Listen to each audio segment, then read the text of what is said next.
Yo, what is up, guys? James Carter TV, and out of nowhere, the Tampa Bay Buccaneers tonight decided to fire Lovie Smith just about 2 hours ago. I was at the gym. I was looking up my TV, or at the gym's TV, and up I saw Lovie Smith fired, breaking news on ESPN, and I was like, oh my gosh, I had to stop my workout to listen as to the reasons as to why the Tampa Bay Buccaneers made this decision. And I've yet to find a reason that justifies this firing at all. And really, I understand. Okay, Lovie Smith was 8-24 as head coach of the Tampa Bay Buccaneers. But my main two questions are, number one, how many games did you expect to win in 2015 if you're a Bucs fan or a Bucs personnel in the front office? How many games did you expect your team to win honestly? If you say more than 7 games, you were crazy. You are crazy. You are wrong. The Bucs optimists would say 7-9, and that's a very optimistic view. Almost everybody had 6-10. I had them going 6-10. Why? Because it's a logical and good progression from the 2-14 that they were last season. And I understand that this is a team that was 6-6 4 weeks ago. They lost their last 4 games, but you have to keep in mind, this is a young team. They have to learn how to win down the stretch in tough games, close games, down the stretch during the season in order to make that playoff push. No one was expecting them to make this playoff push. Now, I've also heard the argument, and this is my second point, that Lovie Smith was brought in to fix the defense, and the defense has not been fixed. I will now ask you, during Lovie Smith's reign, tell me the biggest draft pick that has been spent on the defense. You will find it is 4th round pick Quan Alexander, whom, by the way, was a defensive rookie of the year candidate up until he got suspended with 4 weeks left into the season. And many of you that watch Bucs games know how much of an impact he made this season, how much of a good linebacker he was this season, and it is feasible to suggest that with Quan Alexander, one of those games would have went a different way, like the game against the St. Louis Rams, like the game against the Chicago Bears, like the game against the New Orleans Saints. They may have won one of those games, and they would have been 7-9. The one player that the Bucs have really invested in the draft for the past 2 years defensively has been Quan Alexander. Lovie Smith, who I'm sure had input on that draft pick. Guess what? He turned him into a great linebacker. Now, when you look at who else you've drafted, you drafted Jameis Winston in the first round of 2015, and you drafted Mike Evans in the first round of 2014. Both offense, one quarterback, one wide receiver. In your second rounds, this year you drafted Donovan Smith, offensive tackle. Last year you drafted Austin Seferian-Jenkins, tight end. Again, this year, 3rd round, you drafted Oli Marpet, offensive guard. In 2014, I can't remember who you picked. Charles Sims, running back out of... I can't remember where he's out of, but running back. You have not drafted a defensive player high. The highest defensive player you drafted under Lovie Smith is Quan Alexander. And Lovie Smith turned Quan Alexander into a really good draft pick.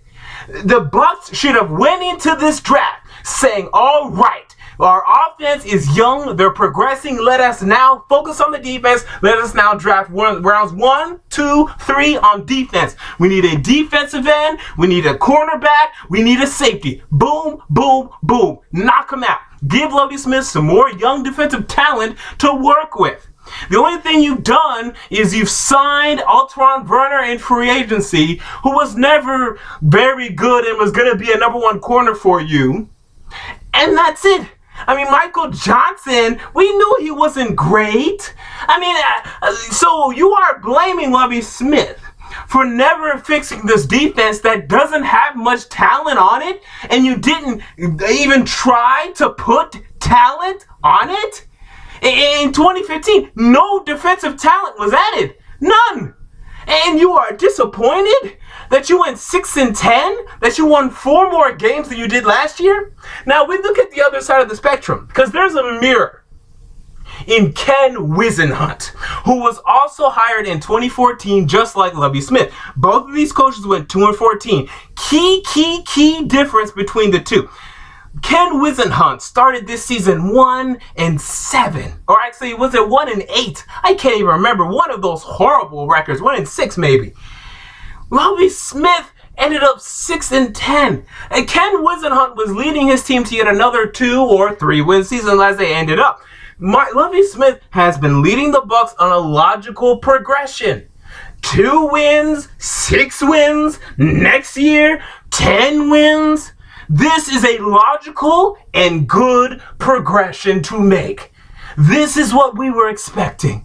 And even if they didn't make the playoffs next year, I didn't think he should be fired. Let's say the Bucs win 8-8.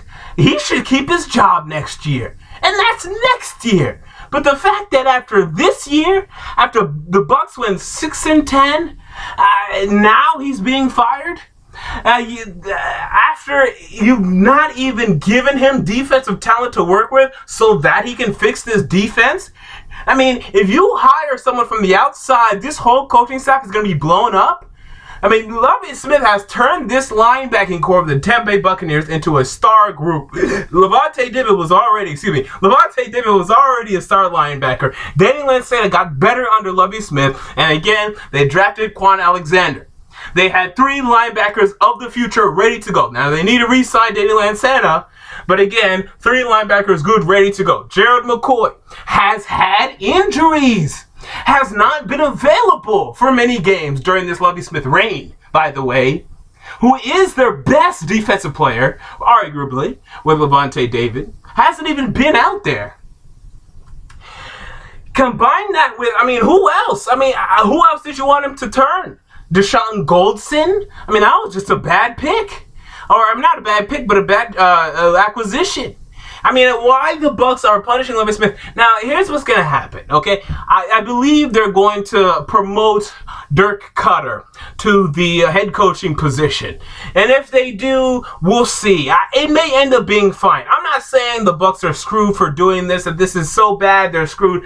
I'm not suggesting that. I think Jameis Winston is good enough. I think Mike Evans is good enough. I think Doug Martin is good enough if you allow him to be.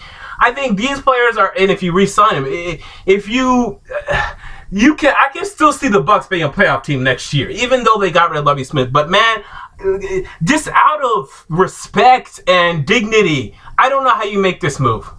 I don't know how you look at Lovie Smith's job and you look at his performance. 2014 was horrible, but he's led your team to a logical progression.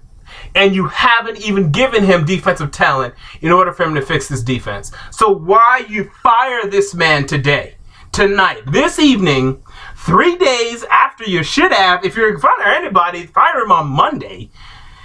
I don't understand. If you're going to hire anyone from the outside, man, it better be someone good. It better be Hugh Jackson.